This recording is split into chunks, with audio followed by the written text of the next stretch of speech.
Hello, everyone who's joined already. Good evening and welcome to the carbon pricing panel with the Ann Arbor chapter of the Citizens Climate Lobby. Thank you for joining us all, although virtually. Thanks for joining this evening. Please get comfortable, grab a snack, grab a drink. We're going to hold just for a few more minutes for other folks to join, but we're very glad you are here with us this evening.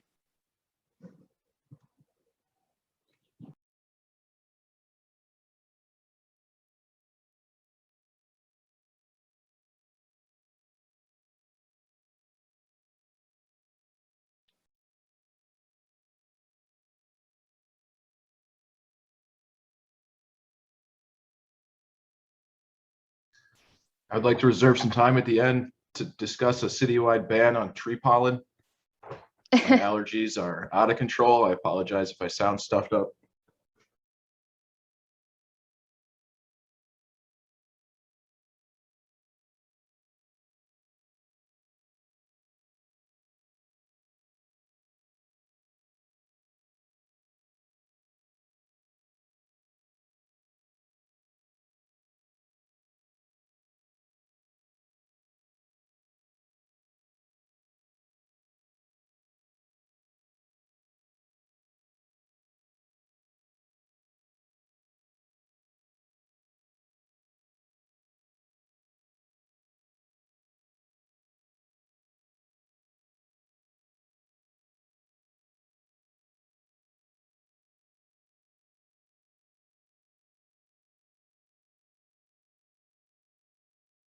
Thanks for this couple minutes to let some more folks join, but I will kick us off. Again, good evening to everyone and welcome to the carbon pricing panel with the Ann Arbor chapter of the Citizens Climate Lobby. My name is Thea Yagerlener and I'm an energy analyst with the City of Ann Arbor's Office of Sustainability and Innovation. And we're hosting this event as part of A2ZERO Week. A2ZERO Week marks our 1-year anniversary of the city's plan to achieve a just transition to community-wide carbon neutrality, which we call A2ZERO. So along with this event that we're so glad that you joined tonight, we have a week chock full of other events. Just a few of which are highlighted here, but there's even more at our website. So along with this event, we have a full week of decentralized, distributed, and family fun events to learn more, get involved, and have fun as we work collectively to achieve a more just and sustainable future. Learn more about our mural unveiling at Gallup Park, some bike repair clinics, an art competition, Green Fair, which is a celebration of local restaurants highlighting sustainable meals, and many more events. By the way, there's free ice cream at the scavenger hunt, just throwing that out there. So we have some really, really fun events. If you'd like to learn more, feel free to scan that QR code on your phone. You can also learn more just Googling A2ZERO Week. That should get you there. So to get into the topic of carbon pricing, we're in a race against the clock over the next 10 years to drastically reduce our greenhouse gas emissions to prevent the worst effects of global warming. This will require a variety of strategies working together at the local, state, federal, and global scales. One crucial need is correcting the artificially low cost of burning fossil fuels, which currently doesn't reflect the damage they do through global warming and reduced air quality. So panelists tonight will discuss different strategies for fixing this problem, their social and economic impacts, and how they compare with and complement other emission reduction initiatives. Today, the Ann Arbor chapter of the Citizens Climate Lobby will explore factors to consider about the correct price for carbon emissions. The Citizens Climate Lobby is a global organization. They have over 600 chapters in the US, with 21 chapters in Michigan alone, including the Ann Arbor chapter and also a University of Michigan chapter. Volunteers build support in Congress for a national bipartisan strategy to reduce carbon emissions. Before we get started, I'd like to run through a few logistics on this Zoom webinar itself. So we don't have a chat enabled. We do have the Q&A panel. So this is just illustrating where you can find that on your screen. Please note, and we welcome questions throughout. Just please note that your question might be answered on air or with a typed response. So just keep an eye on it if you submit a question as well. If you run into any technical details this evening, either let us know through the Q&A, especially if it's a simple problem, or visit support.zoom.us to speak with the Help Center. And with that, I would like to introduce Kris Olsson, who is a wonderful, magnificent person who really is doing a lot. Kris is an Ann Arbor Township trustee, chair of the Washtenaw County Environmental Council, chair of the Washtenaw Climate Reality, a biologist with the Huron River Watershed Council, and a watershed ecologist. Thank you so much for moderating this, and I'll hand it over to you, Kris. Okay, thank you, Thea, and welcome everyone. Thanks for joining us on this exploration of important things to consider about carbon pricing. So everyone involved in putting on this session is a member of the Citizens Climate Lobby.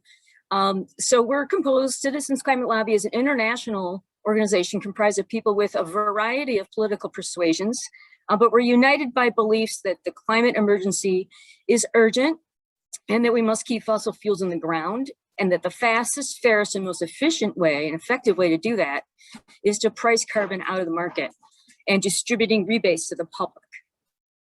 But beyond that, we're all individuals with a variety of priorities and opinions when it comes to the various pros and cons to be considered when putting a price on carbon. And so we are glad that you're joining us in this thoughtful exploration. So a little bit of housekeeping. I think Thea went over most of this, but you are all muted. So you don't worry about that. But if you have a question, please put that into the Q&A box. And we're going to be over at 8:30, but you're welcome to stick around. Some of us will be on, and we'll unmute everyone and we can have a discussion. And we'll be recording this and send out the link to you after tonight, along with some of the resources that we're going to be talking about. So the first half of our session will be 5 short pre-recorded presentations on a variety of subtopics around the issue of carbon pricing. And so as you listen to these presentations, again, send your questions along in the Q&A box.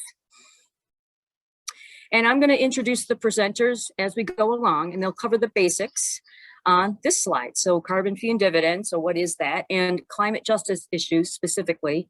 And then how a carbon fee and dividend strategy works, and the local benefits. So how is that going to impact our local efforts here in Ann Arbor and Washtenaw County? And then the pros and cons of different kinds of carbon pricing approaches, and the pros and cons of regulatory approaches. And joining us for the Q&A are going to be Dr. Lisa Del Buono, excuse me, Lisa, a recently retired surgical pathologist, and she is founder and executive director of the Michigan Clinicians for Climate Action and state coordinator for CCL in Michigan. Amy Hemmeter, a machine learning engineer for Rock Central. Amy is the leader of Detroit's CCL chapter and CCL's liaison for U.S. Representative Rashida Tlaib. And I will introduce the presenters as we go along. And our first presenter tonight will be Sophie Fetter, and she's a senior at Community High School, and she and her sister Lila have been very active in our chapter. Sophie single-handedly created an excellent 9-minute animated video explaining carbon fee and dividend, and she's going to start us out by showing a clip from her video. And we're going to have a link to the entire video along with links to other resources that we'll be sending to you. So take it away, Sophie.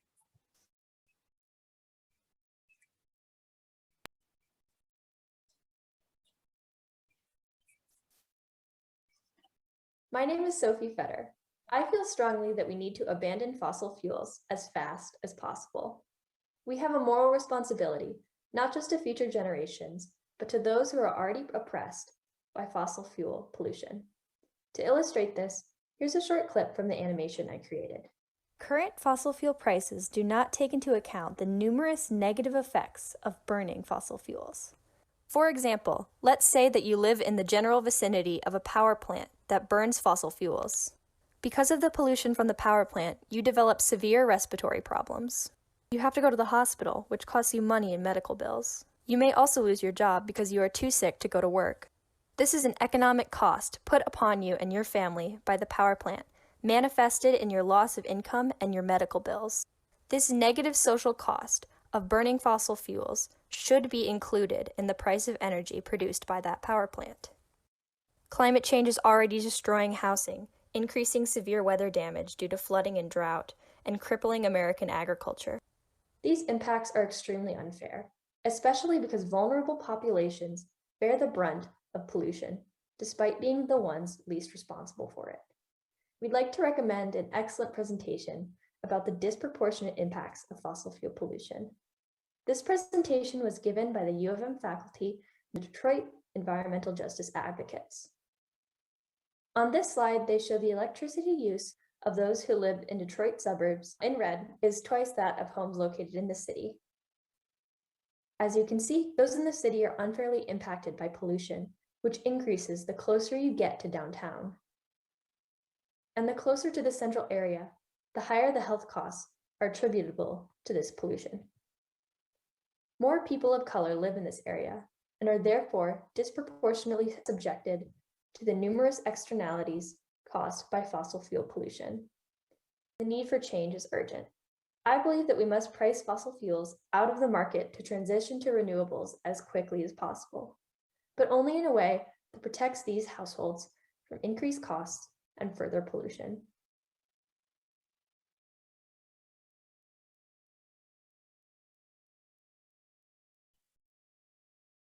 Excellent. Well, thank you, Sophie. Next, we have a presentation from Catherine. Our next presentation is an introduction to the concept of pricing carbon to reduce emissions and considerations in how to design that policy. Catherine Garton is a University of Michigan graduate, and she has been an intern for the City of Ann Arbor Office of Sustainability and also interned for Senator Gary Peters, and has traveled to Washington, D.C. 5 times to meet with members of Congress to lobby for a carbon fee and dividend. So let's hear from Catherine.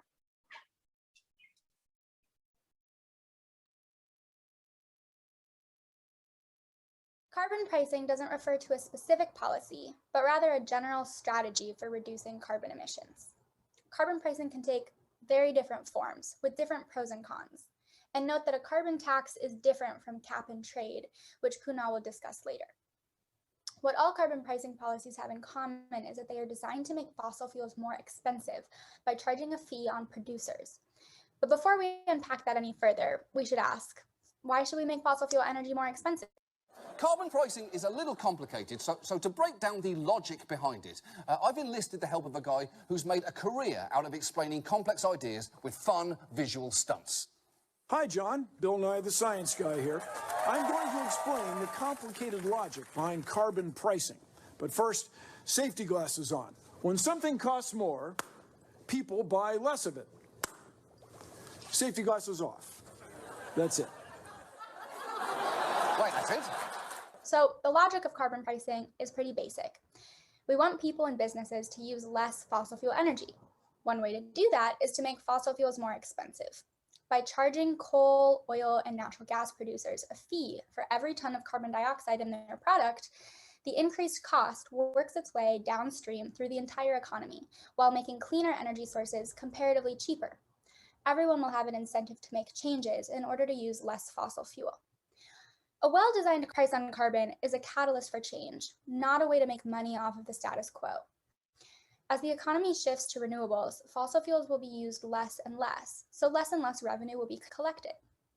The need to protect families from the increased cost of living will also decrease as cleaner and cheaper renewable energies become the new status quo. So a carbon price is only a temporary source of funds, a way to kickstart the transition. While carbon pricing policies share the basic carbon fee component, they vary in other ways. I'm going to discuss some of the questions to consider when designing a carbon tax policy. Let's start with a 90-second clip from Columbia University's Center on Global Energy Policy, which gives an overview of these considerations. A carbon tax can help us avoid dangerous impacts of climate change at a much lower cost compared to alternative policy options. But designing a smart carbon tax requires policymakers to make important decisions, such as setting the carbon tax rates at the right level to ensure emissions reductions and minimal effect on energy consumers and on the economy. Choosing which activities that produce emissions to tax and which not to tax. Choosing how to allocate the revenue in a way that benefits the economy and the environment and is fair to all Americans. deciding which policies are well suited to exist alongside a carbon tax and which are not. The Columbia University Center on Global Energy Policy and its partners analyzed a carbon tax policy that would start at $50 per ton of carbon dioxide emissions and increases by 2% annually. Here's what we found. Emissions fall by about 40% below 2005 levels and 25% below where the US is currently on track for in 2030. $180 billion in revenue is generated per year that can be used to reduce payroll taxes by 2 to 3 percentage points, to increase government investments in clean energy transition, or to send every American a check for $1,000 each year, which would be more than enough to compensate average low and middle class households from increased energy prices. The first consideration is the starting price. Studies show that a high price is needed to achieve the reductions necessary. However, too high of a price can shock the economy by causing companies to skyrocket their prices before they've had the time to transition to cheaper and cleaner sources of energy. Therefore, one solution is to start the fee low, but increase it steadily each year to achieve a rapid transition without harming the economy. It's important to remember that a carbon tax system is designed so that the fee increases to incentivize a shift to renewables, but the total revenue will actually decline over time as fossil fuels are used less and there's less to tax. While the revenue is coming in though, a second consideration is what should be done with the money collected from the fossil fuel companies. There are four main options here: dividends, tax offsets, infrastructure, or renewable energy investments. Carbon dividends would mean that all the revenue collected from fossil fuel companies would be distributed to American households in the form of a rebate or a dividend. Dividends can be allotted equally or unequally. If you split the revenue equally among all households, the economic analysis shows that the lower income quintiles benefit the most of all income earners. The reason why is that higher income earners tend to have larger carbon footprints. Wealthier folks fly more, buy more, have bigger houses, and therefore they end up paying a greater proportion of the economy's increased costs. In contrast, lower income households, which tend to have smaller carbon footprints, end up earning more through their dividend than they pay in increased costs of living. This is why the dividends protect the most vulnerable American households from the burden of the carbon fee. Unequal dividends are another option. These could be calculated to address other disproportionate impacts of climate change. For example, distributing larger portions to frontline communities who live near fossil fuel pollution, or workers who will lose their jobs during the energy transition. Whether designed to be equal or unequal, when implementing a carbon fee, returning the revenue to citizens as a dividend will protect the lower incomes most. On the topic of dividends, some people question how a carbon tax can change behavior if people receive a dividend that covers increased costs. First, consider price signals. People don't like to pay more than they need to for a product, no matter how much money is in their pocket. Second, consider that corporations won't be getting a dividend. For instance, say a tax raises the price of fossil fuels by 10%. That extra 10% to the fuel expenses of a large company like UPS would be huge. Yes, they could pass on this added cost, but in the meantime, maybe their competitor FedEx is speeding up a switch to an electric vehicle fleet in order to reduce their costs. If they don't have a tax to pass on, their prices can be lower and they can beat out the competition. This is the mechanism to catalyze change that works behind the carbon tax.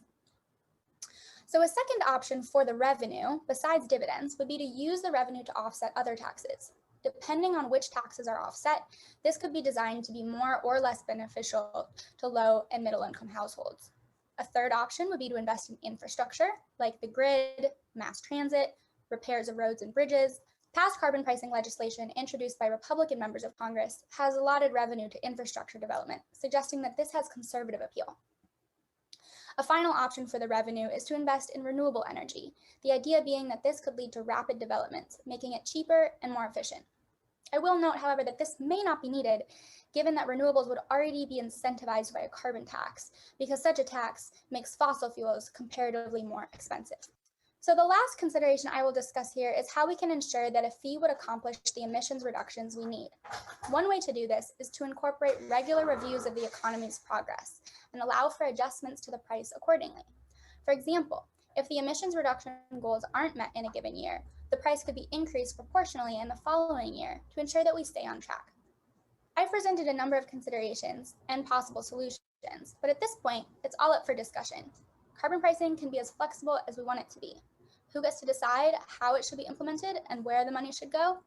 Many people feel that these answers should be decided by those who have been most impacted by fossil fuel pollution, as they know what's best for their communities. Although many types of carbon pricing policies could get the job done, the Citizens Climate Lobby has put its support behind a dividend strategy with an initially low but steadily rising price. The steadily rising price will result in fossil fuels being priced out of existence. They will become too expensive to use in comparison with cleaner energy sources. The increasing tax on fossil fuels will rapidly drive down emissions, which is the goal.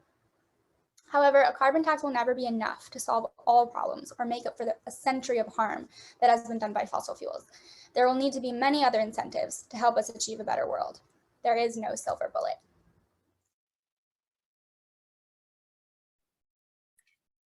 Thank you, Catherine.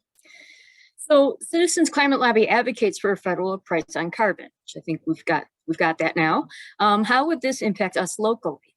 Well, Nicholas Poggioli has been working on climate change solutions for 25 years, and he is currently a postdoctoral fellow at the University of Michigan Herb Institute for Global Sustainable Enterprise.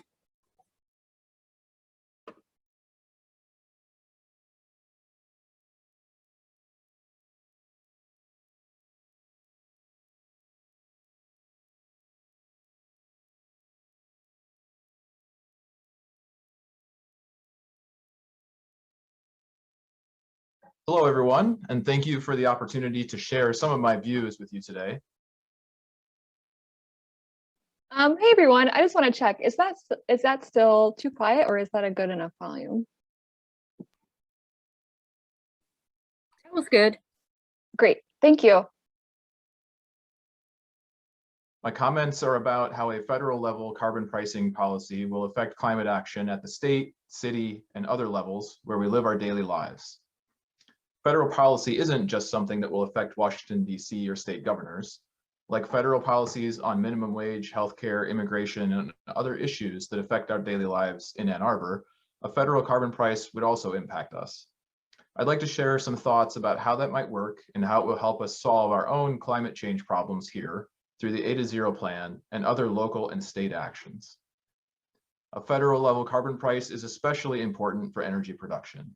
If carbon pricing is done at the city or state level, energy producers could simply move production to states or cities without prices and continue to produce artificially cheap carbon polluting power. A federal policy prevents this by covering all states and cities.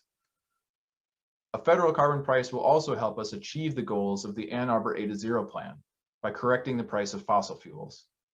And you can see those goals on this slide. I'm going to go through how a federal price would help us achieve each goal. As I go through each goal, remember that the dividend side of a carbon fee would be returned to citizens to help speed up the transition even faster. Goal number 1, how would a carbon price help us power our grid with 100% clean and renewable energy? Currently, most Ann Arbor energy comes from the power grid of DTE, and that grid is fired by coal and fossil gas, both artificially cheap due to a lack of a realistic price on carbon pollution. A federal carbon price will correct that and make obvious that renewables are cheaper to use than dirty energy. This will motivate DTE and other utilities to invest more heavily in renewables as fossils become correctly expensive. Until that happens, there's little reason for utilities to create a grid that allows Ann Arbor to power with 100% clean and renewable energy. Goal 2, how would pricing carbon help the city achieve its goal of reducing the miles we travel in our vehicles by at least 50%? Right now, fossil fuel stations, roads, and other dirty infrastructure are too cheap. Remove that unfair price advantage and clean forms of transportation like buses, bicycles, and walking become more appealing. It begins to make more sense to invest in this infrastructure than to continue piling money into dirty forms of transport. We must recognize that how we travel is largely determined by how easy it is to travel. A federal carbon price will reduce the cost of traveling by any other mode than a personal internal combustion engine, and infrastructure investment will only multiply that effect. Goal 3, how would a federal carbon price help catalyze a switch to electric vehicles and appliances? Correctly pricing carbon will create opportunities for companies and entrepreneurs to innovate new appliances, to replace fossil fuel stoves, furnaces, dryers, water heaters, and other appliances. We're already seeing this with heat pump technology, otherwise known as air conditioners. Air conditioners are heat pumps, but we can run heat pumps in reverse to heat our homes. Yet we don't do this because fossil gas for heat is too cheap. Correctly priced fossil gas and heat pumps become the clear winner. But without a federal carbon price, clean appliance companies will struggle to compete with artificially cheap fossil appliances. Goal 4, how would a carbon price help us improve energy efficiency in our buildings? Buildings are a major source of Ann Arbor's carbon emissions, and improving their energy efficiency is essential for meeting the A2ZERO goals. Yet it is difficult to motivate increased efficiency when fossil gas heat remains artificially cheap. Correctly pricing that heat would show how smart it is to improve energy efficiency in all of our buildings. Goal 5, how would a price on carbon help us change the way we use, reuse, and dispose of materials? Factories use energy to produce products, and fossil energy is artificially cheap. So the products themselves are artificially cheap, leading to our throwaway culture. Correcting the price of energy will help correct the price of materials, reducing waste into landfills, rivers, and lakes. Right now, it's usually cheaper to toss and buy new, and the habits of fixing and reusing products have become rare. A federal carbon price creates a needed financial incentive to think about product quality and durability. Most of you might be familiar with Project Drawdown, which proposes 80 different solutions for climate change. When the Project Drawdown author Paul Hawken was asked why carbon pricing isn't listed as one of those solutions, he responded, because carbon pricing isn't a solution. Wind and solar and building efficiency and all the rest are solutions. Carbon pricing, though, is a policy that makes it easier and faster to get those solutions in place. Here he is at a conference in Aspen explaining this. There is no single policy that would have the greatest impact or a greater impact than pricing carbon. There's no question about it. There is not a single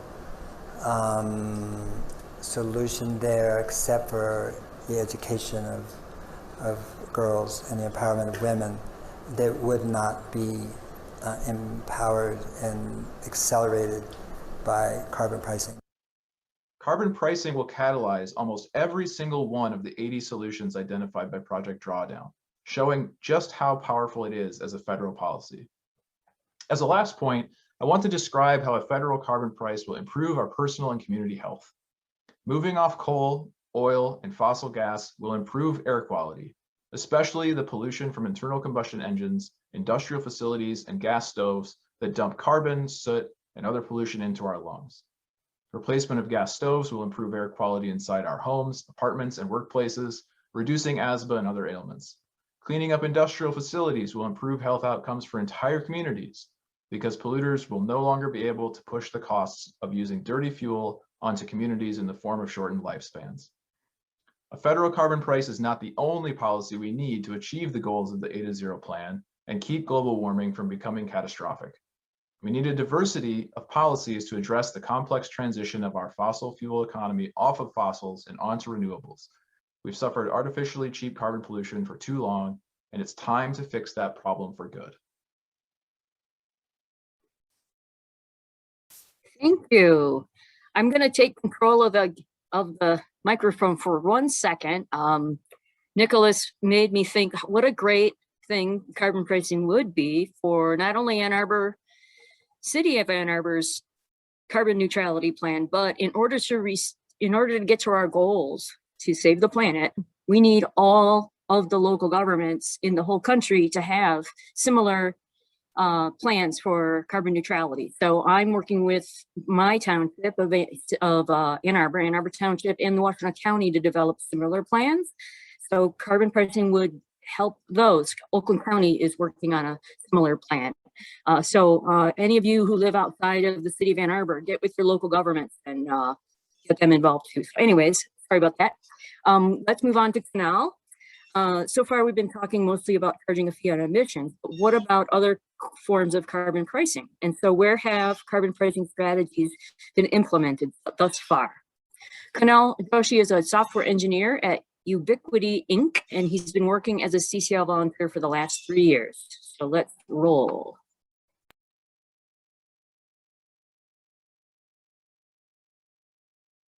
Today, I wanted to talk about a couple of different topics. The first is cap and trade, which is an alternate form of carbon pricing compared to carbon taxes. And the second is a sort of overview of carbon price implementations and approaches from across the world. So the basic idea behind cap and trade is that the government sets a limit on emissions and then gives permits to polluters. This creates a market for buying and selling permits and effectively gives a price to carbon.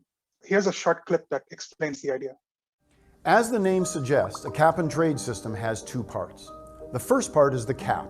The government sets a maximum amount of emissions. The second part is the trade. The government sells or issues permits to emitters of greenhouse gases. And every emitter needs a permit for every ton of GHGs that they emit. The trade part is that they can trade among themselves, and in that market for permits, a price is established. Facing that carbon price, everyone has an incentive to reduce emissions. Let's look at an example. Imagine two companies. Let's call them Company A and Company B. Based on the market price of carbon, Company A and B determine what investments they can make that will reduce their emissions at a lower cost than paying the carbon price. They then must ensure their permits equal their remaining emissions. Company A identified many low-cost opportunities to reduce emissions. As a result, it has more permits than it needs. Company B, on the other hand, mostly has expensive options for reducing GHG emissions. As a result, it wants to buy additional permits. Trading benefits both companies. A sells its excess permits to B. What is the overall impact on the economy? All companies take actions that make sense for them. Collectively, their decisions satisfy the cap, with the low-cost firms doing more emissions reductions and the high-cost firms doing less. The overall impact is that emissions get reduced at the lowest possible economic cost. One of the advantages of this system is that a specific limit on emissions can be set. In contrast, a carbon tax doesn't explicitly set a limit on the amount of emissions, although you can set a target and then adjust the price as needed. A potential disadvantage to cap and trade is that there is some potential for fraud depending on how it's designed. So for example, China has launched a new cap and trade system, but the fine for non-compliance and under-reporting emissions in that system is not very high. And I think it works out to around $4,500. Another disadvantage of cap and trade is that, again, depending on the implementation, local pollution concerns for frontline communities are not necessarily addressed. Here's a short clip that, again, explains this in some detail.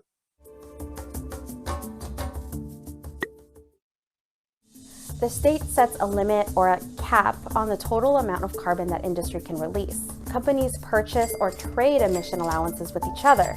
Big polluters can purchase the right to emit more greenhouse gases from other companies that aren't sending out as much carbon. Instead of cutting emissions, they can also invest in green projects that offset that carbon somewhere else. Opponents say that the danger of this system is that companies that end up purchasing those extra allowances tend to be located in fence-line communities. Those are the neighborhoods close to polluters, and they tend to be lower income and have more residents of color. So even though carbon emissions have dropped statewide, air pollution is still concentrated in those fence-line neighborhoods. And people who live there suffer from higher rates of asthma and cancer.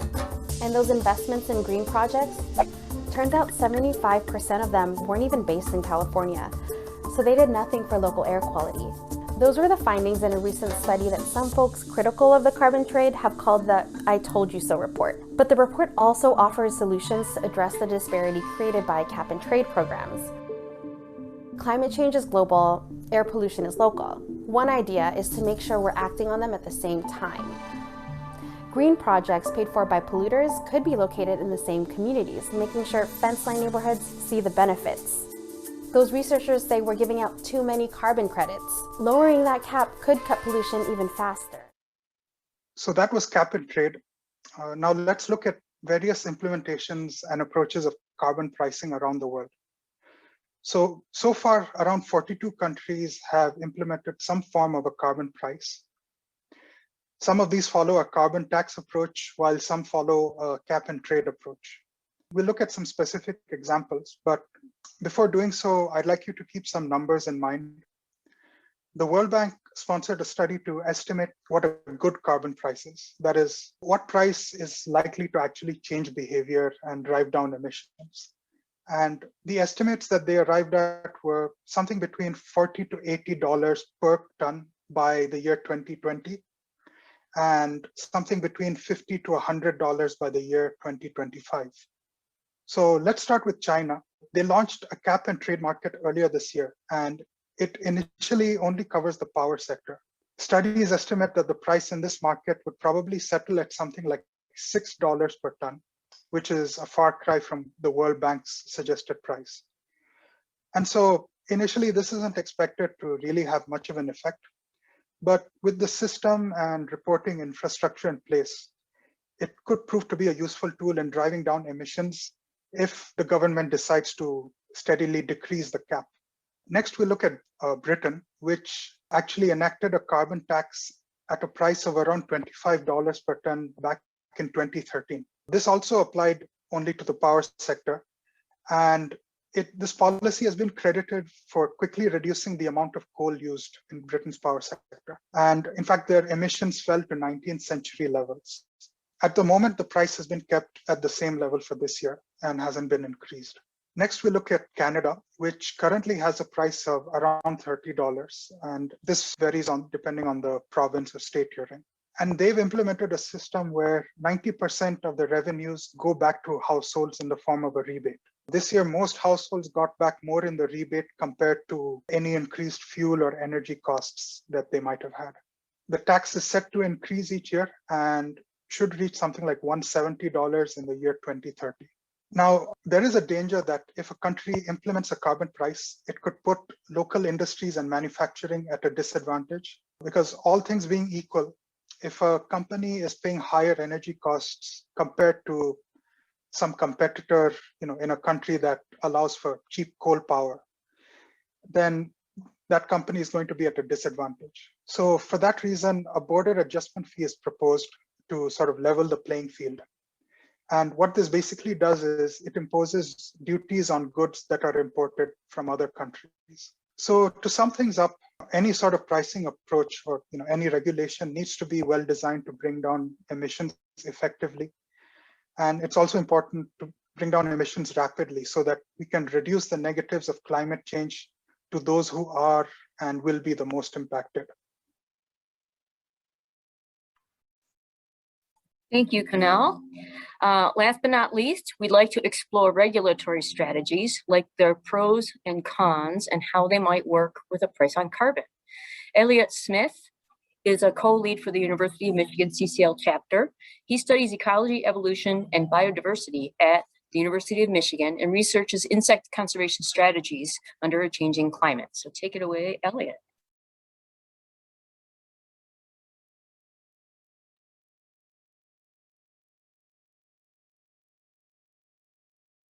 As we evaluate climate policies, we need to look to those that can reduce emissions the most with the least political pushback and the least harm to poor frontline communities. Some people feel carbon fee and dividend fits the ticket here, but many climate advocates support regulatory approaches instead. Others feel regulations and a price on carbon can and should work hand in hand. For instance, these measures can complement a carbon tax.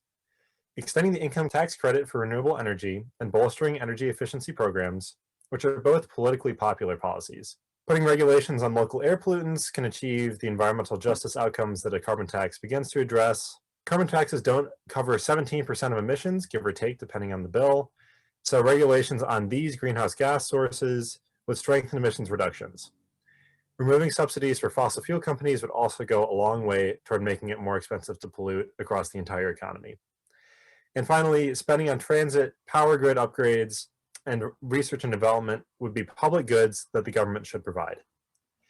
John Kerry says President Biden supports a price on carbon, but so far the center of Biden's infrastructure plan is a regulation-only approach to CO2 reduction, relying heavily on a clean electricity standard. The clean electricity standard would set specific targets for what percentage of power providers' electricity should come from renewable sources. The idea is it would become increasingly expensive for power companies to not meet these clean electricity targets, driving decarbonization in the electric sector. There's a chance that the clean electricity sector may not get enough votes to pass in Congress. If this occurs, bypassing Congress offers Biden an alternative.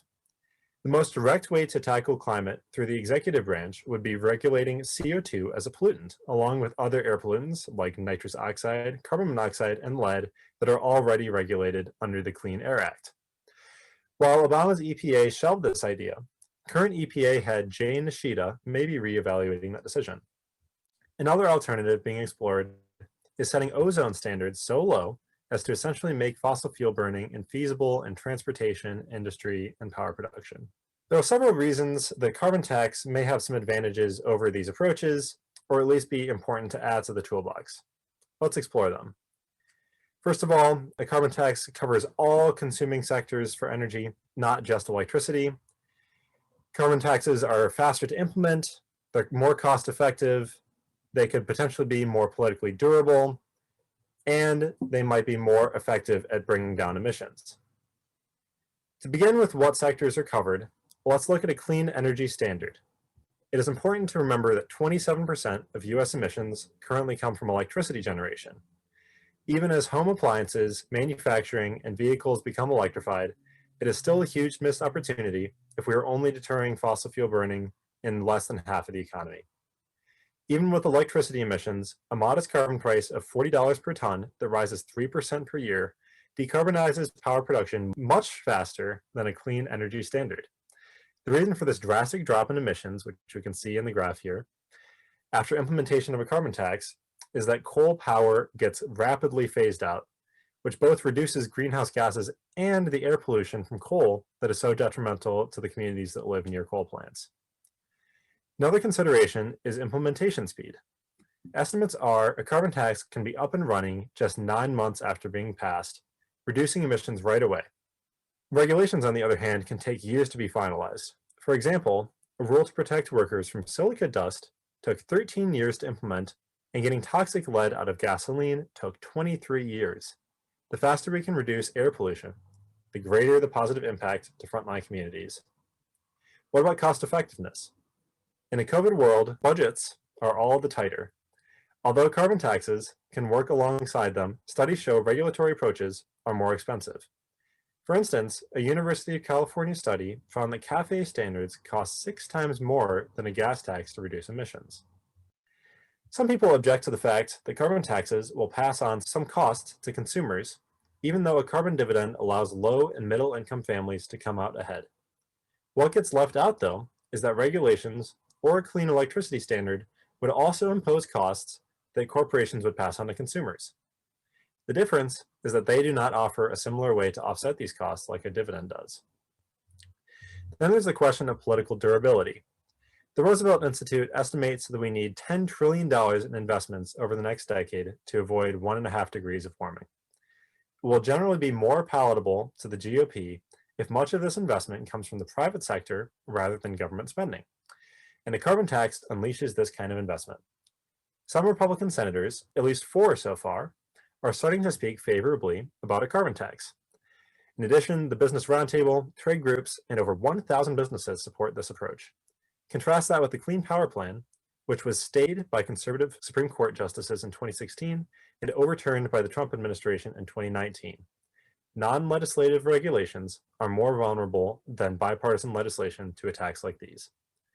Also, a policy that includes a dividend check for everyone may prove popular, as the annual Alaskan dividend has. Any climate policy is only good if it persists. In summary, if designed right, there are some advantages to adding carbon pricing to the toolbox. I'll close with a clip from a presentation given by Mary Garton, showing a modeling tool called En-ROADS Global Climate Solutions Simulator, which is widely used in briefings by the US Congress, the State Department, universities, the United Nations, and more. En-ROADS allows you to move various combinations of climate solution levers to see how much they reduce emissions. Bus efficiency, and highly incentivize the purchases of electric vehicles. And then we improve the energy efficiency and electrification for buildings. With all of that, we get to 2.5 degrees, which is on the right track, but it's not enough. However, if we go back to business as usual and only install a steadily rising carbon fee like the EICDA, which is what this model was based on, we do get the same result. With a carbon tax on board, though, if we on top of that add electrification incentives and infrastructure for vehicles, buildings, and industry, we lower emissions even more. We're at 2.2 instead of 2.5. Now, the model tells us we need to save forests, plant trees, and add some carbon capture to meet that target of 1.5 degrees. So here's what worries me. If we try to do all of these things separately and piecemeal, using only regulations and incentives without a carbon price, that is a lot of legislation in a lot of different sectors to get passed in a very divided Congress. And all of that takes time. Time to pass and time to implement. You yourself can check this out at climateinteractive.org. It illustrates how carbon pricing, in combination with other strategies, can help bring down emissions fast.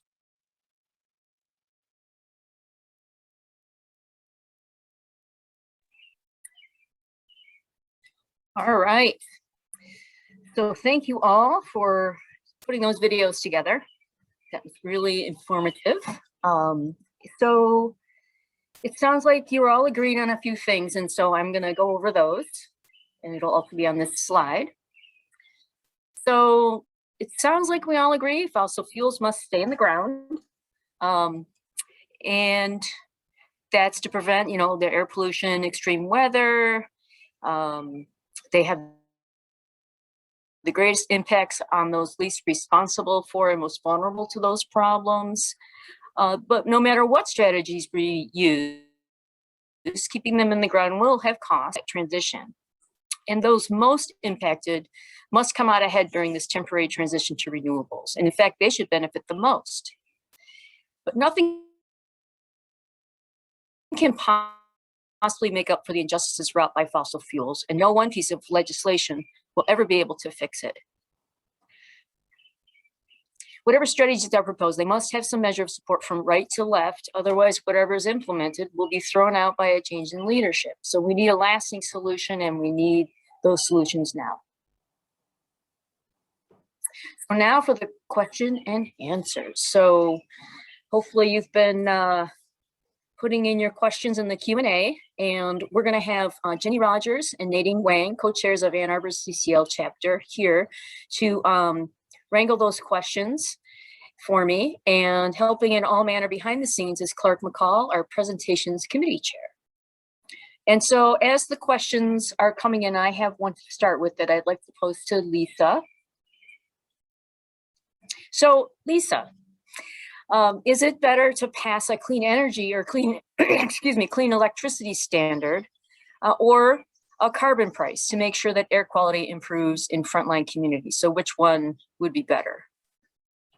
Well, thanks for that question. It's a really important question, and it's one that's very dear to my heart as a health professional, because cleaning up the air, especially for those who have disproportionately suffered the consequences of poor air pollution, is critically important. So the short answer is that if designed correctly, either of them should be able to substantially clean up the air in about 10 to 15 years. And depending upon how they're designed, it might make sense to utilize both policies to have the best outcome. As Elliott explained, if the fee is high enough, a price on carbon would phase out coal very quickly and clean up the air very quickly.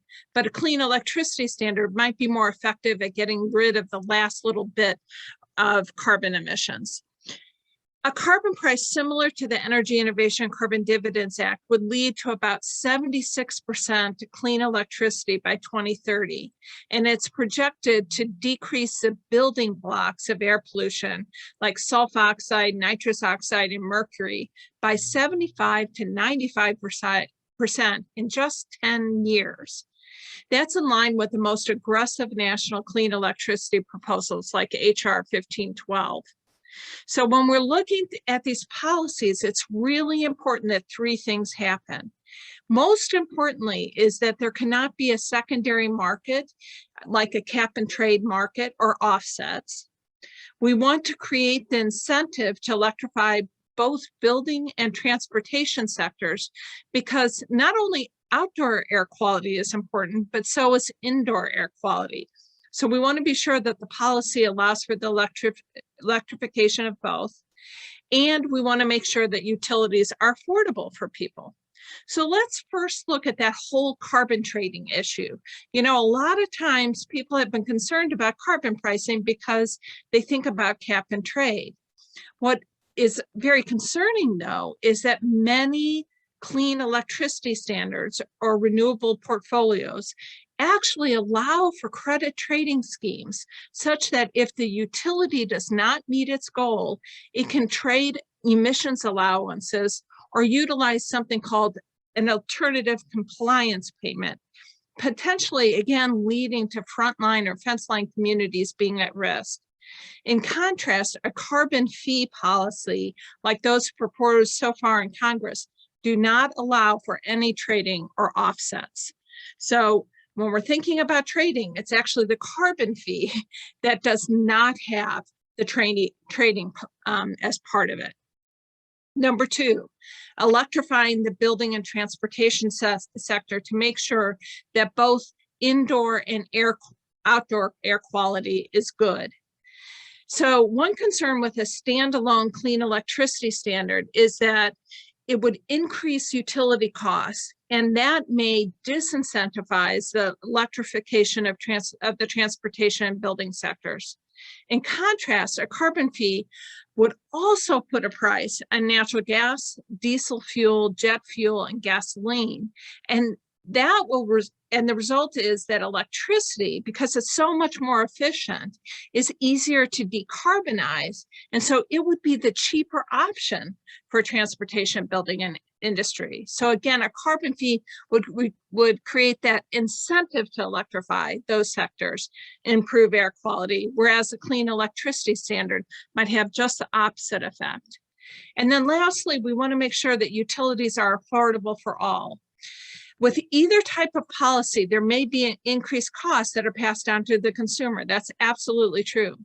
A standalone clean electricity standard would generate very little or no revenues, which could then be in order to be returned in the form of a dividend. So a carbon fee has a whole bunch of revenues created, and that can be returned to offset those costs. Whereas a clean electricity standard, if it generates any revenues, it's not nearly as much because, again, it's only applied to the electricity sector as opposed to economy-wide, all fossil fuel producers. Ultimately, it makes sense to utilize all our tools in the toolbox to ensure the frontline communities do not continue to be disproportionately affected.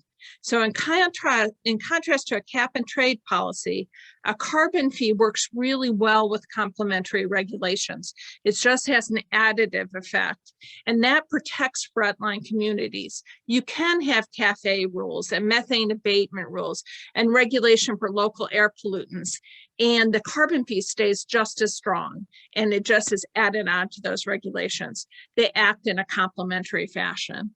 So in summary, the question is not really either clean electricity standard or carbon fee and dividend, but instead yes to both policies.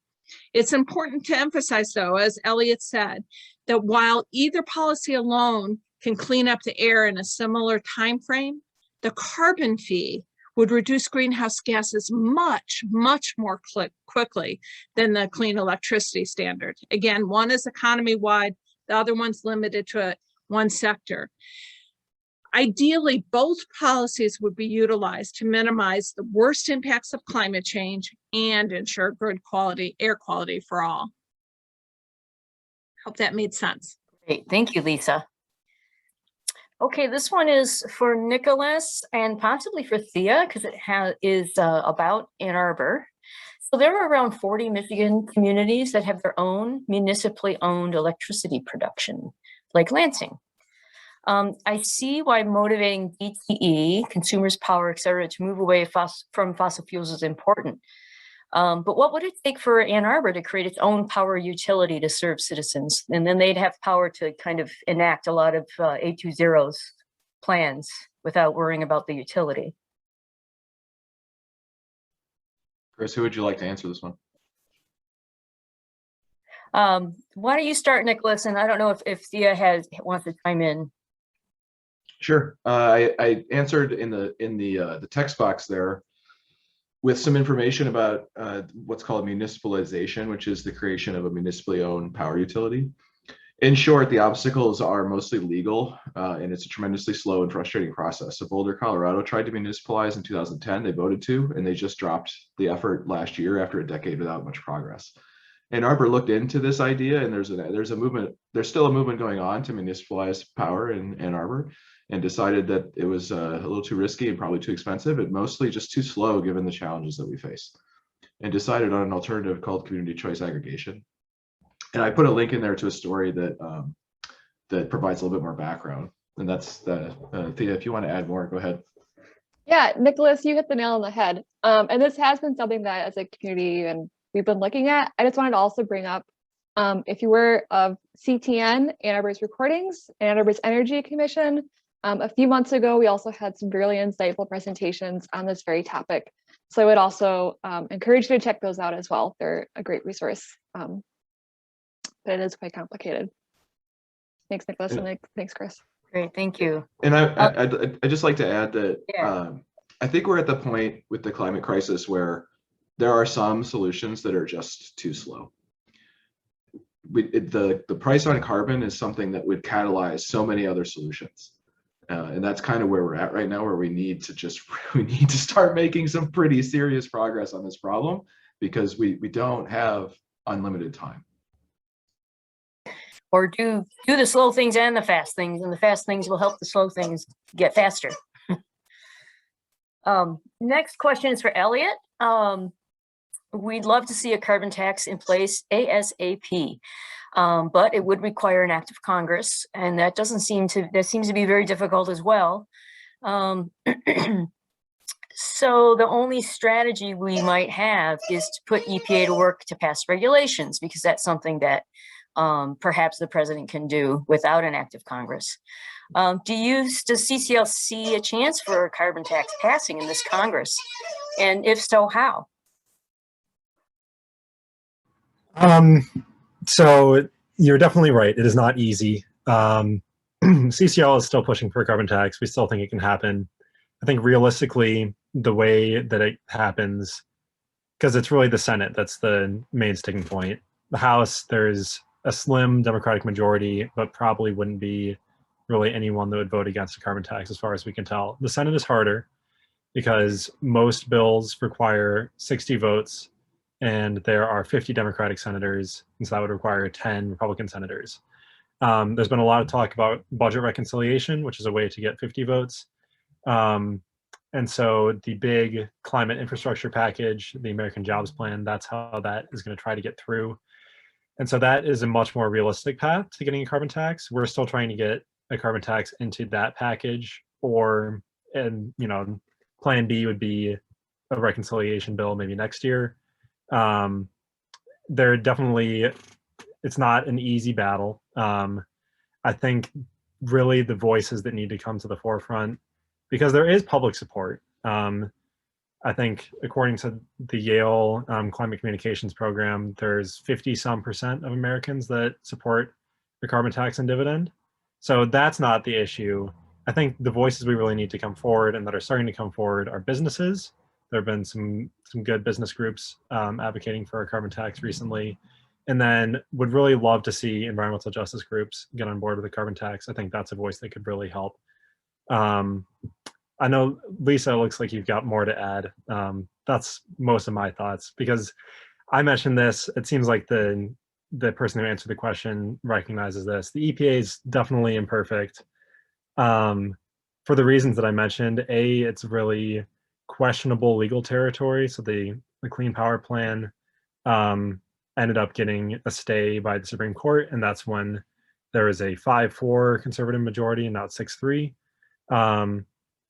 Also, as I mentioned, the most realistic route is to actually regulate ozone and just set the ozone requirements so low that it's impossible to burn fossil fuels, which maybe could work, but again, it's imperfect.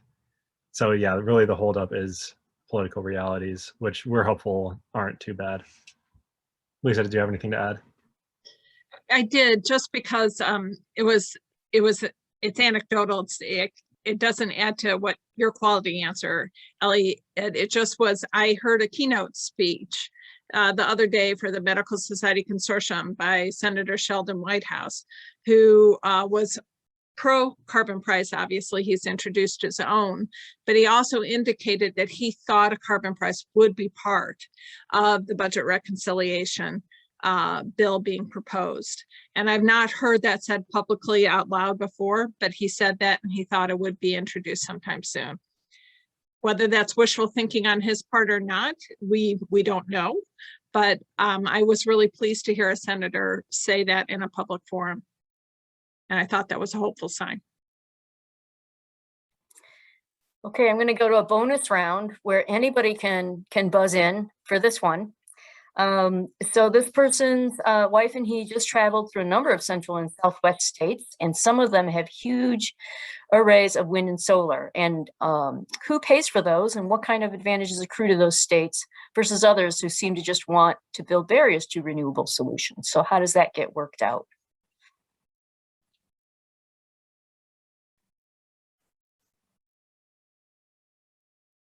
I can say a little bit about that. I think there are places like California and Texas anyway. Well, I know California has a lot of has invested a lot in clean power, and then in Texas is actually, well, I know wind. They're the first. I think they're the #1 state for wind power because they're very windy. And I don't think they've done any subsidization of wind. So sometimes it's right now, the market is really, in some cases, the market is really good for clean power. And in other cases, it is states are putting investments in. I don't know if other folks know more about that.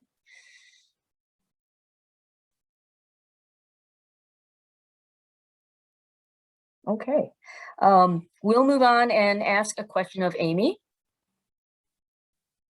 And that question is, in a policy brief on carbon markets, the Michigan Environmental Justice Coalition states policies like carbon markets and carbon pricing are false solutions. And the Michigan Environmental Justice Coalition is vehemently opposed to such policy. So how does CCL respond? So that's a great question. It's kind of an issue that we think about a lot, especially in Detroit, where I'm the lobby liaison for Representative Rashida Tlaib, who the environmental justice groups very much have her ear, and with good reason, right? She frequently mentions that she's from the most polluted zip code in Michigan, 48217 Southwest Detroit. They live in the shadow of the Marathon refinery. We understand these issues for them are life and death. And we try to, in our chapter outreach, we try to provide support when we can. I just went to a rally recently for shutting down Line 5. And we, as people who are invested in environmental improvement, care a lot about a lot of the issues that they care about. And we firmly believe that we have more in common than we have not in common. And looking on some of those pollution charts that were shared earlier, I was like, oh my goodness, that's my house in one of those red areas. So we take their criticisms very seriously. However, we obviously don't agree that carbon taxes and carbon fee and dividend are false solutions. We believe they are real solutions. They like what was said earlier, they're not a silver bullet. They don't fix everything, but many environmental justice groups oppose carbon pricing and carbon markets, mostly due to the some of the more controversial cap and trade policies. So when they have criticisms against carbon pricing, the lion's share of those are related to cap and trade and not carbon fee and dividend.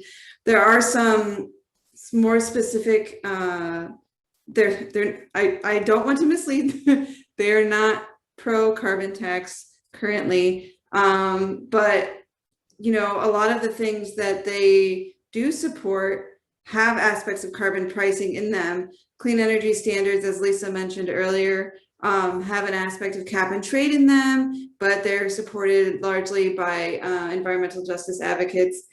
One argument that we hear frequently from environmental justice advocates is that carbon taxes are regressive and companies will pass along costs of moving from of the transition to low-income people who are paying more at the pump. To which we respond, yes, we understand that, and that's why we don't support a carbon tax legislation without a dividend. A big part of CCL's mission is getting a price on carbon, having that legislation be bipartisan, and protecting the lower 2 quintiles of income earners. And so that is why we support that.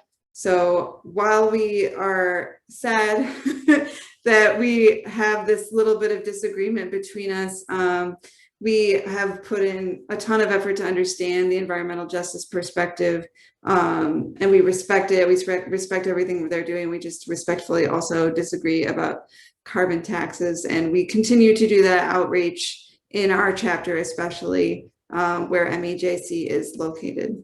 So. Thank you. Can I add something there, Kris? Yes, absolutely. So there's a wonderful TED Talk by Dr. Cheryl Holder, who treats people in inner city Florida specific and describes, heat impacts that are happening in urban areas. Anyhow, she was at the conference that I was the other day and actually tweeted out that a carbon price is health equity, climate equity. So I think that if not everybody, obviously, but if one takes the time to look at it, there's a lot of reasons to feel that it can actually be very beneficial to frontline communities. Yeah, I'll just say a little bit too. I'm a member of the MEJC as well, and so I get their emails. And so when I got whatever email it was that announced that conference they had, and that then the quote that we heard in the question, I was a little bit sad. And but I think, and this is something CCL and then our chapter at Climate Rally's been a little bit chagrined at ourselves, is that we haven't necessarily been able to include people of color and people from frontline communities in our chapters. And I know we've tried, and not to be a fragile white person, but I think that's part of it, is that people from those communities had not been part of this discussion from the beginning, perhaps, or maybe not as much as they should have been. So I know CCL, and personally, I'd love to just hear more about what could make it acceptable, and make it better even, and more equitable to have this. Because I know that, from tonight, you've probably seen that we're not necessarily wedded to any particular part of carbon pricing. I mean, we're really keen on the dividend part, but we'd be totally into talking about what are ways to make it work better. So there's something that Wayne State does that I really challenge people on this call to consider. There's something called the Detroit Environmental Field Trip or Tour that I just got off the phone talking to somebody, and they bring this big tour bus through and take them to the Marathon refinery, and they take them to the water, take into the water quality. And I personally am gonna try to get a group of people to go, and I really encourage all of us on the call to consider,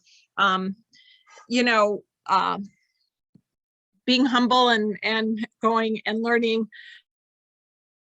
from people who this is their lived reality. Thanks. So this question is for Kunal. On the consumption end, there's a problem of consumers investing in fossil fuel burners like cars, furnaces, water heaters that are going to last up to 20 years from now. And so how does this work with carbon pricing, which acts on the supply end? Yeah, that's a good question. And I think my answer would be something like, I mean, if we took cars specifically, I think there are certain price points at which an individual or a corporation might decide to make that switch over. So I think in Catherine made the example of FedEx versus UPS, where let's say FedEx sees that there's going to be a 10% increase in our fuel costs because of a carbon tax, and they decide that okay, now's the time to make the switch to electrification. And a company like UPS decides that no, we're going to stick with our gas-powered cars, and eventually over time maybe they find that their running costs start to increase and they're sort of beaten out in the market. So I think with a steadily rising carbon price, you will sort of see individuals and companies at each stage of the supply chain, making changes to switch over to cleaner forms of energy. But I think Nicholas also mentioned he was going to answer something like. Yeah, thanks, Kunal. I'd like to connect this to the question about the environmental justice question, because you could also apply this concept of these very expensive durable goods. So an example of that is a refinery. So refineries are very expensive to build, and once they're built, it's not easy to just shut them down. And I think one of the big concerns about one of the big points of resistance to a carbon price from groups that organize communities that live next to refineries, for example, is that, well, it's great that the carbon will be more expensive, but it's not like this company is going to shut down this refinery. They'll just pay a little bit more money, and it will keep polluting the neighborhood for years and years and years. So that is a legitimate concern, especially since the current version of the legislation that CCL supports exempts oil used for plastic production from the carbon fee. And we need to be very honest about this, because this is a major problem for communities that live next to these facilities.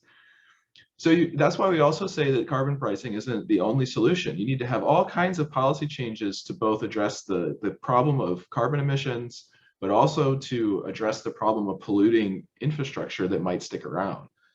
And it's not, I don't think we should also recognize that changing infrastructure is expensive.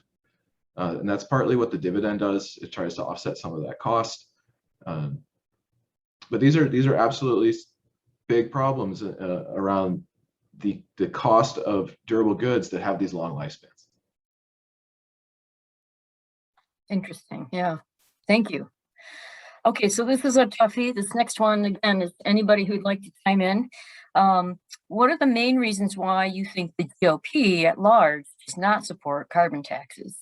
Is it just the general toxic political atmosphere, negative impact on fossil fuel industries, which are more active in the GOP-led states, specific policy objections? Who would like to take this one on?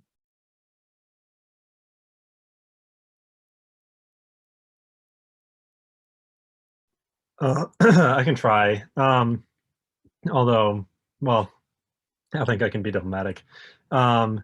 So from having been in some of these lobby meetings with the Citizens Climate Lobby, with Republican members of Congress, they do sometimes have legitimate concerns. I've heard concerns before about the dividend, surprisingly. Like, it's, people aren't earning it. It's something that's kind of given out to everyone. Isn't that just wealth redistribution?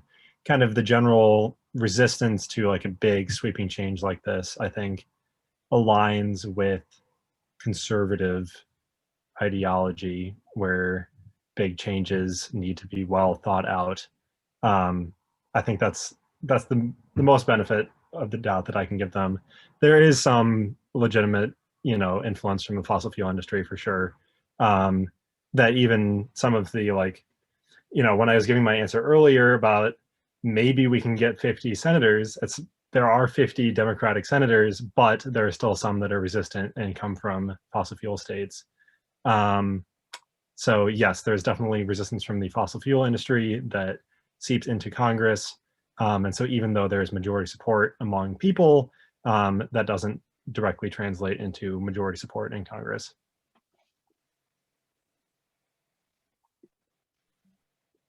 Thanks.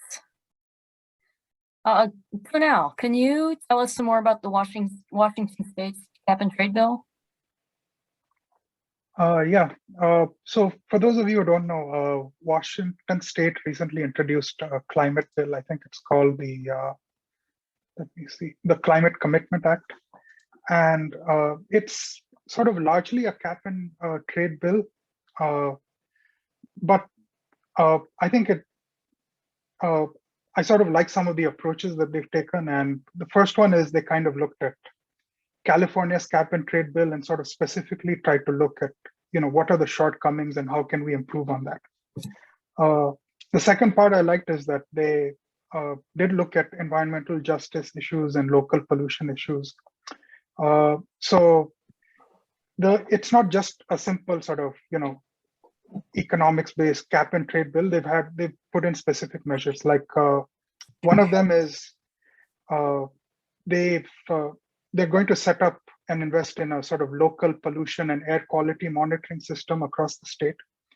And they're going to define certain standards for air pollution and, those sorts of things.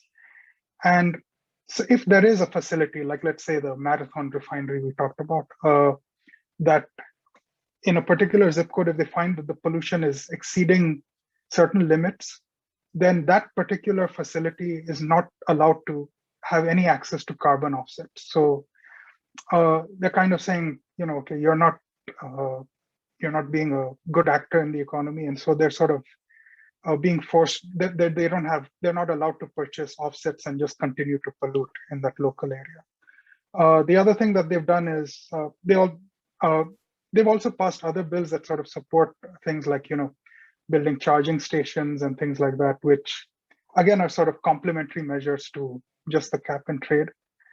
And I think the last thing which sort of caught my eye is that they've also established an oversight, a council for performing oversight on these things, which consists of, I think, leaders from native tribes and affected communities. So again, the specifics might be something that works for Washington State and don't necessarily apply to other states, but I think the approach that they've taken of, looking at the shortcomings of California's cap and trade system and, specifically at just looking at local pollution and environmental justice issues, that's something I think it's a positive step. Do you know if if you're out there in Washington faced opposition from environmental justice representatives? From what I've read, it was kind of split. So I think some environmental justice groups were in favor and some were against it. Okay. And the ones that were against were, I think, oddly, they were in favor of something closer to what CCL advocates, like a carbon tax sort of thing. So it was kind of split. But I think among the EJ groups, at least the Washington Black Lives Matter Alliance is in support of the bill. And I think at least 20 tribes or so are also in support of the bill. Interesting. Okay, thank you. This next question is for Amy. Some criticize carbon taxes as regressive. So how do you respond to that? So I sort of touched on that earlier, that we have heard some criticisms that carbon taxes are regressive and that people pay more at the pump to pay for the transition. And that's sort of why we have the dividend instead. There was a household impact study that I believe was referenced earlier that showed how much each family, the average family, would pay in each of the quintiles of different American household income. And lower income families would generally come out ahead. They would get more from the dividend than they would pay more than the amount more they would pay at the pump. And higher income families who have larger carbon footprints because they maybe fly more would lose a little bit of income. And also because higher income families are more likely to be invested in stocks with energy companies and through whether that's directly or through index funds, for example, in your 401k. Most of us are invested in fossil fuels if we don't pay attention to that in your 401k. So that's maybe something to think about. I know it's something I'm thinking about recently. I would also argue, I would also mention that removing fossil fuels, which is a very popular policy and is among, you know, people who are not in the GOP, removing fossil fuel subsidies is a very popular policy, and especially a very popular policy with environmental justice groups. And it has exactly the same problems as a carbon tax. So, I mean, you can think about it really, removing fossil fuel subsidies gets rid of all the tax cuts for corporations, and adding a carbon tax makes fossil fuel corporations pay more in taxes. At a certain point, it's a degree of scale, and it's the same thing, right? And these removing fossil fuel subsidies policy proposals, at least that I've heard, maybe not policy proposals is a strong way of putting it. Those who are proponents of that policy change generally do not have any sort of dividend or any sort of aspect of that policy to make families whole, and carbon fee and dividend does. So I would argue that if you're concerned about carbon taxes being regressive, you're in better shape supporting a policy like carbon fee and dividend than you are removing fossil fuel subsidies, though many people do support both, and you can have both. And if fossil fuel subsidies were removed tomorrow, I am confident that almost every CCL volunteer would still be pushing for for carbon fee and dividend. Thank you. Lisa, here's a little bit more about Senator Whitehouse. You were talking about what he was saying, and yeah, I guess he also said that lobby groups, whom legislators pay undue attention to, we can all agree to that, are ignoring climate as an issue. Yeah, I don't know that I have an answer for that. I heard that too. And, you know, he's been so savvy. Senator Whitehouse talked about how important it was to get the Chamber of Commerce to move, 3 or 4 years ago. And finally, the Chamber has moved. And now he's talking about groups like Coke and Pepsi. And now I can't remember the names of their lobby group, like the American Beverage Association, I think maybe is what it is. And then there was another one, I can't remember. But the actual lobby groups are still, you know, are still supportive of fossil fuels. And until they change their tune, that might be one of the answers to how do you change what's happening with the GOP, you know. And I do think that there is some degree of pressure on, well, I think there's a lot of pressure on the GOP to, you know, win their if they can't win their primaries, if they're primary, you know, because of their base not being supportive, then, you know, they're out. And I think there's a lot of pressure from the leadership to follow suit with what the leadership wants to do to address climate change. And I think it's great that the Republican leadership now is acknowledging that climate change is real. That's really been a step in the right direction, and they want to do something. But I think to put a price on carbon, there are Republicans out there, you know, talking about it, leading Republicans out there talking about it, but to actually do it, it takes a lot of political courage. Kind of going back to your question, Elliott. In terms of the lobby groups, I have no idea how to change that. And if anybody else does, let's do it. Well, like what you were saying about getting the actual businesses that the lobbyists are supposed to be representing. So I know one of CCL's levers of influence is to go for business, to get business groups to endorse the idea of carbon fee and dividend. And so one of the largest business groups that does that is breweries, because you need clean water to make beer, a lot of clean water to make beer, and you can't have droughts and fires and things messing up your water. So that's another thing CCL is working on, sort of on that end. But I love that, Kris. Maybe that's what we need to do, is to do the clean water angle to these beverage groups. Yeah. And have the beer. Well, Coca-Cola has done a lot of work, and they have a whole they have a pledge to not take out any more water than they replenish. They have a replenish program, so that they're definitely primed to be on board, I think. Yep. And so, Elliott, how about fracking and nuclear? What would how does carbon fee and dividend relate to that, those things?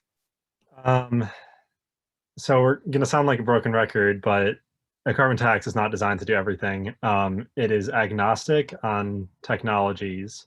So whatever achieves, whatever can survive with a higher price for carbon will still be able to happen. So fracking with the carbon tax alone could still happen, which isn't to say that there shouldn't be additional regulations on fracking or just some sort of ban, because it has all these additional costs on top of just the effect of greenhouse gases that are emitted from natural gas.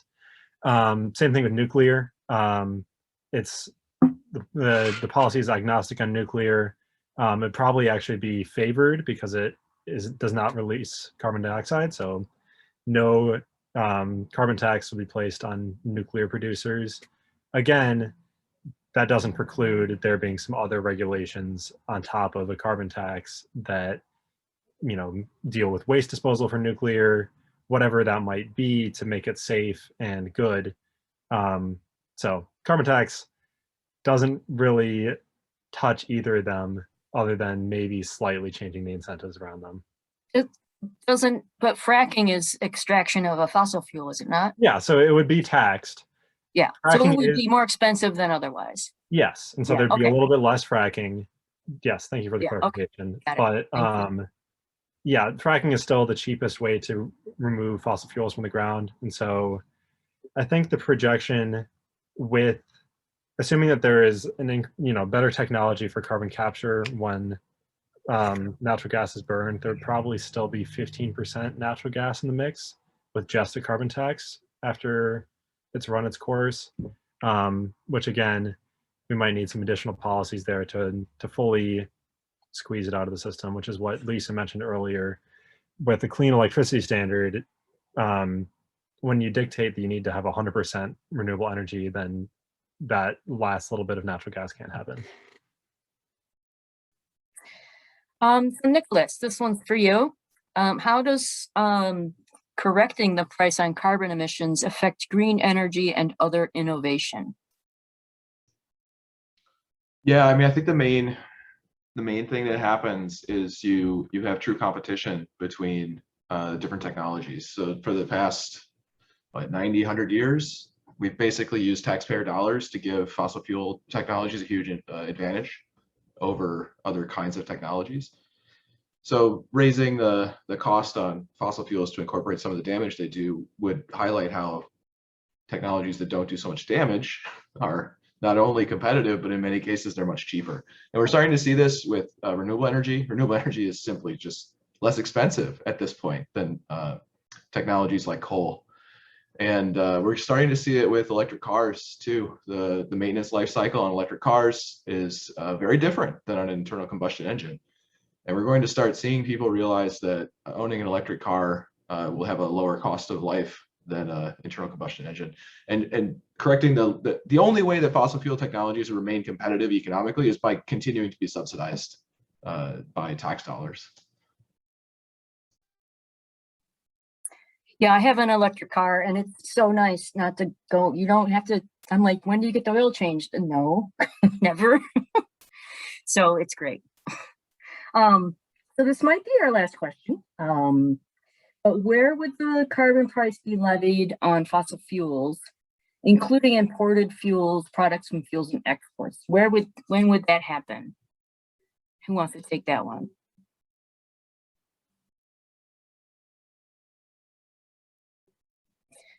I think any of us probably could. Yeah.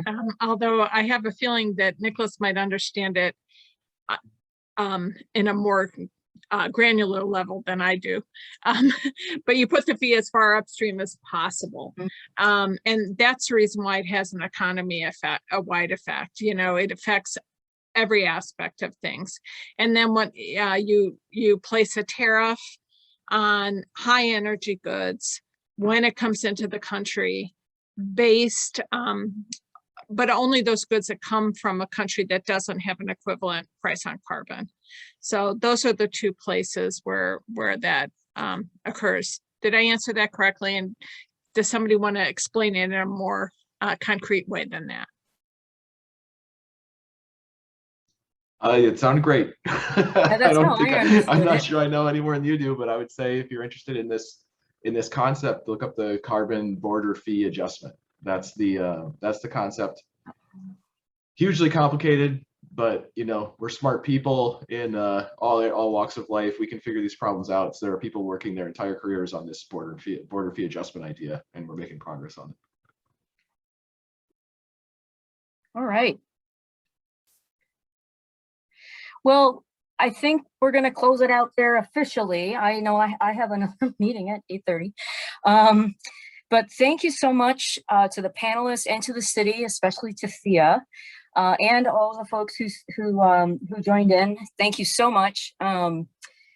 This is the first day of A2ZERO week. So be sure to go on the website and keep joining us for all the other events. And please provide feedback on this session on the form that we're going to send out to you tomorrow, along with the links that we talked about. And for anyone who'd like to stick around, go ahead and unmute, and people will be sticking around to ask more questions and answer and discuss. So, and thank you for having me moderate.